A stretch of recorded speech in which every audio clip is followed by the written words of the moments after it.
मौलाना Hisham इलाही ज़हीर हमारे साथ मौजूद हैं। मारूफ आलिम दीन है हिशाम इलाही ज़हीर साहब, आपको मेरी आवाज़ आ रही है? जी आ रही है। हिशाम साहब, ये कहिएगा कि ये जो वाक़या पेश आया था सबा कमर वाला, जो मस्जिद वज़ीर ख़ान में शूट हुआ था, उसके ऊपर तो बहुत ज़्यादा हमने रिएक्शन शो किया था, बाकायदा पर्चे कटे थे। लेकिन अब ये जो वाक़या पेश आया जिसमें सालिया इम्तियाज़ ने करतारपुर गुरुद्वारे के अंदर शूट करवाया, उसके ऊपर कोई पर्चा नहीं कटा है, ये डबल स्टैंडर्ड्स क्यों हिशाम साहब? बिस्मिल्लाहिर्रहमानिर्रहीम। अवैस भाई, सबसे पहली बात तो यह है कि आपने जो दिबाचे में बात की है वो 100% दुरुस्त है और मैं उसको सेकंड करता हूँ कि मजहबी मकामात किसी भी मजहब के हों, उनका एक तकद्दुस, उनका एहतराम ऐसा जरूर मौजूद है कि जो उनके मजहब के मुताबिक उनको सही नहीं लगता, आप उनकी राय का एहतराम करें। वैसे तो हमारे मजहब के अंदर आपको पता है कि तस्वीर इबादत खानों में नहीं होनी चाहिए, और खुद रसूलुल्लाह सल्लल्लाहु अलैहि वसल्लम ने ईसाइयों को भी इस बात की दावत दी थी कि गिरजों के अंदर से आप तस्वीरें हजरत ईसा वगैरह की हटा दें। लेकिन एक मैं वाकये की तरफ आपकी तवज्जो मबदूल करवाना चाहता हूँ। हजरत उमर जब बैतुल मक़दस की फतह के ऊपर पहुंचे थे तो वहां पे ईसाइयों ने यहूदियों के एक इबादत खाने के अंदर कूड़ा फेंका हुआ था। तो हजरत उमर ने उस कूड़े को खुद साफ किया, तो मुसलमानों को ने कहा यहाँ पे अब नमाज भी पढ़ ले।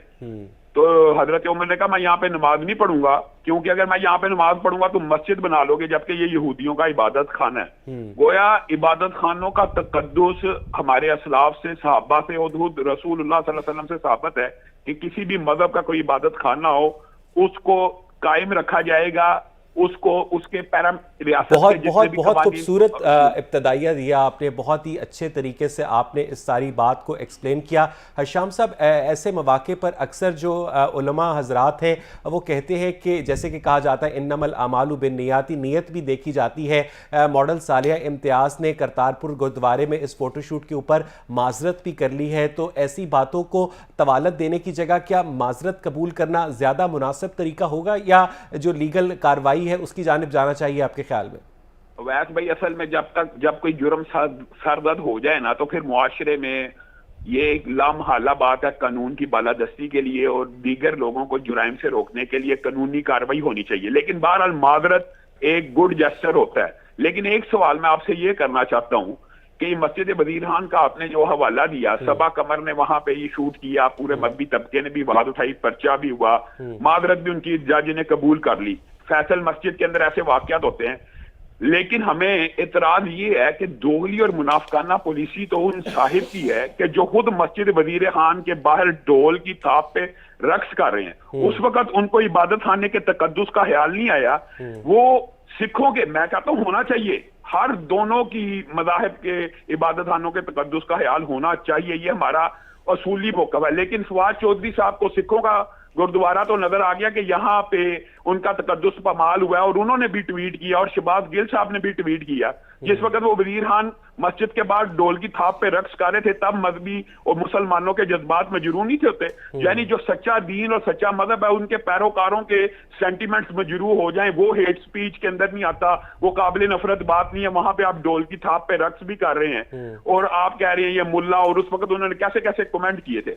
आज मैं ये कहता हूं कि अगर मस्जिद के सामने या मस्जिद के अंदर शूटिंग मना है, तो करतारपुर और किसी भी मजहबी प्लेस के ऊपर शूटिंग। हिशाम साहब, आपकी मौजूदगी का फायदा उठाते हुए एक सवाल और मैं करना चाहूँगा आपसे कि आजकल जो ट्रेंड चल पड़ा है, ख़ासतौर पर लाहौर शहर के अंदर के जो निकाह की सेरेमनी है वो एक बड़ी मस्जिद के अंदर की जाती है, बादशाही मस्जिद को प्रेफर किया जाता है। पहले पाबंदी लगाई गई, फिर उसके बाद मोबाइल कैमरों से उसे शूट करने की इजाज़त दे दी गई।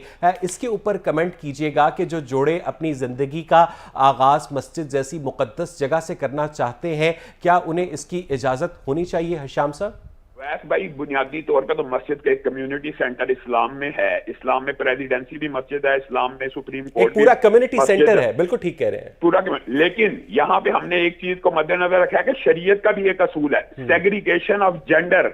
मस्जिदों के अंदर रसूलुल्लाह सल्लल्लाहु अलैहि वसल्लम के दौर में औरतें आती थी, लेकिन सेग्रीगेशन मौजूद थी। मर्दों का हाथ अलग था, औरतों का हाथ अलग था। हज़रत आयशा ने ये बात नहीं थी कि आप कैसे भूल गए हैं, सुहेल का नमाज़े जनाजा मस्जिद नबी में अदा हुआ था। यानी हजरत अबू बकर का जनाजा औरतों ने भी पढ़ा, मर्दों ने भी पढ़ा। निकाह मस्जिद ही में होना चाहिए, ये हमारा मुतालबा भी है। और आपने ये बात की है, बड़ी खूबसूरत है कि हालों के अंदर हम 17-17 लाख रुपया बिल दे देते हैं, मस्जिद के अंदर मुफ्त निकाह होता है, वहां से हम अपनी जिंदगी का आगाज नहीं करते। अच्छा हशाम साहब, ये आपने एक बहुत ही इंपॉर्टेंट टर्मिनोलॉजी इस्तेमाल की है, सेग्रीगेशन ऑफ जेंडर, जो कि मस्जिद के अंदर एक बुनियादी प्रिंसिपल है इस्लामिक जुरिस्प्रूडेंस का। जो तुर्की के अंदर आया सोफिया के बिल्कुल सामने ब्लू मॉस्क है, वहां पर तो सेग्रीगेशन ऑफ जेंडर एग्जिस्ट नहीं करती, वहां पर गैर मुल्की सयाहों को भी आने की इजाजत होती है, मर्द और खवातीन भी वहां पर नमाज पढ़ रहे होते हैं एक ही जगह पर। तो क्या वो गैर इस्लामी प्रैक्टिस है हशाम साहब? वैस भाई, असल में बुनियादी तौर पे जो इस्लामी प्रैक्टिस है उसके असूल ज़वाबित हैं कि अगर मर्द और औरत इकट्ठी नमाज पढ़ना चाहें तो रसूलुल्लाह सल्लल्लाहु अलैहि वसल्लम ने सफ़ों की तरतीब भी बयान की है कि पहली सफ मर्दों की होगी, इस तरह होगी, फिर औरतों की सफ़ें कहाँ होंगी। आप मस्जिद नबी में जाते हैं, आपने देखा होगा कि मस्जिद नबी के अंदर जो सेग्रीगेशन है, जो असूल है वो आम मसाजिद का, जो बैतुल्लाहिल हराम है वहां पे आप देखते हैं कि सेग्रीगेशन की वो कफियत लेकिन नहीं है। ब्लू मॉस्क तो एक आम मस्जिद है ना हशाम साहब, तो अगर वहां पर सेग्रीगेशन ऑफ जेंडर एग्जिस्ट नहीं करती तो क्या ये गैर इस्लामी है हशाम साहब? मैं ये बात आपको कहना चाहता हूँ, ये 100% गैर इस्लामी है कि मखलूत तौर के ऊपर औरत मर्द के साथ खड़े होकर नमाज ही नहीं मुमकिन। यानी रसूलुल्लाह सल्लल्लाहु अलैहि वसल्लम ने फरमाया अगर औरत और मर्द इकट्ठे मस्जिद में मौजूद हो तो औरतों की सफ़ों की, ये पूरा लंबा चौड़ा बुखारी और हदीस की कुतुब में अबवाब है कि उनकी सफ बंदी का तरीका क्या होगा, मर्दों की सफ़ें कहाँ पे होंगी। और ये जो बहरहाल पर्दे के जब अहकामात नाजिल हुए थे तो दुनिया के सबसे मुकद्दस और मुहतरम और आप ये फरमा रहे हैं कि इसमें सिर्फ जो इस्तिस्ना है वो मस्जिदुल हराम और मस्जिद नबवी के अंदर है? नहीं, मस्जिदुल हराम वाहिद इस्तिस्ना, मस्जिद नबी में भी सेग्रीगेशन मौजूद होती है। इंडिया समेत यूरोपीय कंट्रीज, मैं समझता हूँ यूके, कनाडा, अमेरिका, सबसे लोग आते हैं, पूरी दुनिया से आते हैं। और मजहबी लिहाज से, क्योंकि हम जैसे मुसलमान हैं, हम सरदार दो जहां रहमतुल्लिल आलमीन के कदमों की खाक के सदके हम जब उम्रा या हज करते हैं तो हम हरम पाक के बाद मस्जिद नबवी में हाज़िरी देते हैं। उसी लिहाज से मैं समझता हूँ कि जो सिख बरादरी है वो मजहबी लिहाज से उनका एक मजहबी लगाव है, और शरई लिहाज से भी सरदार दो जहान रहमतुल्लिल आलमीन थे, वो सबके लिए रहमत का सबब थे। रहमत अल्हम्दुलिल्लाह का इस्तेमाल किया जाता था अमली तौर पर। और यहाँ मैं समझता हूँ ये गवर्नमेंट की जिम्मेदारी होती है। जब हमारी गवर्नमेंट होती थी तो हम जिम्मेदार थे, और आज अगर गवर्नमेंट है पंजाब में या फेडरल में तो ये उनकी जिम्मेदारी है। नेग्लिजेंसी जो है वो अफोर्डेबल नहीं है। क्यों मौका दिया गया? अगर हम मस्जिद वजीर खान वाले इश्यूज को देखते हैं तो फिर हमें कंपेयर करना होगा। लोग कंपेयर कर रहे हैं।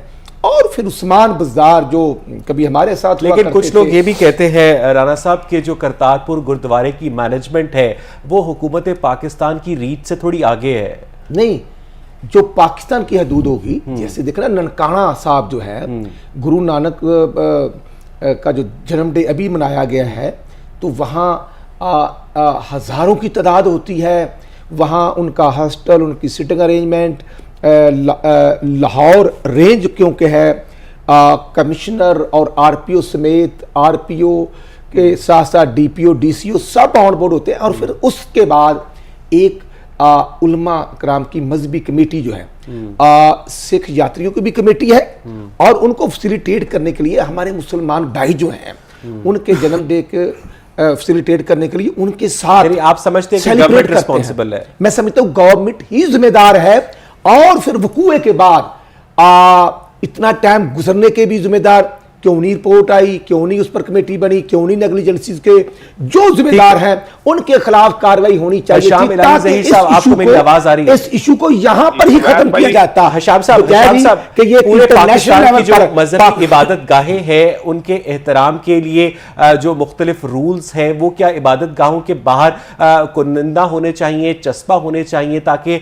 कोई भी टूरिस्ट जो है, कोई भी जो ला इल्म शख्स है या कोई जो उस मजहब से ताल्लुक नहीं रखता है, अगर वो वहां पर अपनी रिस्पेक्ट पे करने गया है ताकि वो भी लोगों के मकामी सेंटिमेंट्स का ख्याल रखे। हशाम साहब क्या कहेंगे आप? बिल्कुल होने चाहिए। ये बादशाही मस्जिद में आपको पता होगा कि एक मरतबा बरतानिया का वफद आया था, तो इमाम मस्जिद ने उनको कह दिया था ये मस्जिद है, आपकी मेहरबानी है, आप कम से कम इस लिबास के अंदर आए। तो ये इस्लामी हदूदों की हदूद, अगर मुसलमान अपनी इबादत खाने में दाखिले के वक्त ये चाहते हैं कि गैर मुस्लिम उन हदूदों की हदूद का ख्याल रखे, तो गैर मुस्लिमों के जो हदूदों की हदूद है उनका ख्याल रखना चाहिए। लेकिन एक बात करके वैसे भाई मैं अपनी बात खत्म करूंगा, अगर ये भट्टी साहब बैठे हुए हैं, आप बैठे हुए हैं, अगर तो वो सालिहा के खिलाफ कार्रवाई कानूनी हो रही है अहाते में फोटो शूट करने की, तो फिर इनको मुनाफकत छोड़ के फवाद चौधरी के खिलाफ भी कार्रवाई करनी चाहिए, जब वो ढोल की थाप पे रक्स और भंगड़ा डाल रहा मस्जिद वजीर खान के बाहर। वो भी वही आता है, ये भी वही आता है। ये मुनाफकत नहीं होनी चाहिए, दोगली पॉलिसी नहीं होनी चाहिए कि अपने बंदे ने किया है तो मुसलमानों की इबादत खाना है तो कोई हरज नहीं, और सिखों के इबादत खाने के बाद मैं आपकी इस बात को बिल्कुल सपोर्ट करता हूं कि दोगली पॉलिसी नहीं होनी चाहिए। हिशाम साहब, आप एक बहुत बड़े आलिम दीन हैं, आप एक बहुत बड़े आलिम दीन के बेटे भी हैं, आप एक बहुत बड़े आलिम दीन के भाई भी हैं। लोग अक्सर ये सवाल पाकिस्तान से बाहर भी करते हैं कि अगर कोई गैर मुस्लिम खुदा न खास्ता किसी मुसलमानों की इबादत गाह को नुकसान पहुंचाए तो उस पर सख्त तरीन कानूनी कार्रवाई होती है, उस पर तौहीन मजहब का पर्चा होता है। लेकिन हमने देखा कर्क मंदिर का जो केस था उसमें बाकायदा मुसलमानों की जानिब से हिंदुओं के मंदिर के ऊपर अटैक किया गया और उन मुसलमानों को जुर्माना लेकर छोड़ दिया गया। हिशाम साहब, तो वैस भाई सबसे पहली बात ये, आपको पता है कर्क वाकये के ऊपर सबसे पहले जो अव्वलीन आवाजें उठाई उनमें हम लोग शामिल थे। हमने इस बात की कोई बरमला कहा था कि शरीयत में किसी भी इबादत खाना जो बन चुका हो किसी रियासत की टेरिटरी के अंदर उसके हुकूक मुतय्यन हो, बिल्कुल ठीक बात है। असल बात हुई है कि कर्क वाकये के अंदर वो जो मुतवल्ली हैं मंदिर वगैरह के, उनकी आपस में सेटिंग हो गई है। ये तो रियासत को चाहिए कि वो उनको करार वाकई सजा दे। हम कतन मंदिर को इस तरह नुकसान पहुंचा, किसी भी इबादत खाने को नुकसान पहुंचाने। अच्छा हिशाम साहब, सिर्फ 2 मिनट मजीद दीजिएगा। आपने एक बहुत अहम नुक्ता उठाया है, ये जो मस्जिद वजीर खान के अहाते में अगर कोई मुसलमान अवैस रक्स करता है तो हिशाम साहब मुतालबा कर रहे हैं कि उसके खिलाफ भी कार्रवाई होनी चाहिए। अगर सालिया के खिलाफ कार्रवाई हो सकती, क्या कहेंगे आप? देखिए, मैं शाम साहब की जो बातें हैं उनसे बिल्कुल एग्री करता हूं, मैं डिसएग्री नहीं करता, बिल्कुल ठीक बात कर रहे हैं। देखिए, अगर जब फवाद चौधरी साहब की जो बात करते हैं, फवाद चौधरी साहब ने जो एक्ट किया उसके ऊपर उन्होंने एक्सक्यूज किया, पूरी कौम से माफी मांगी।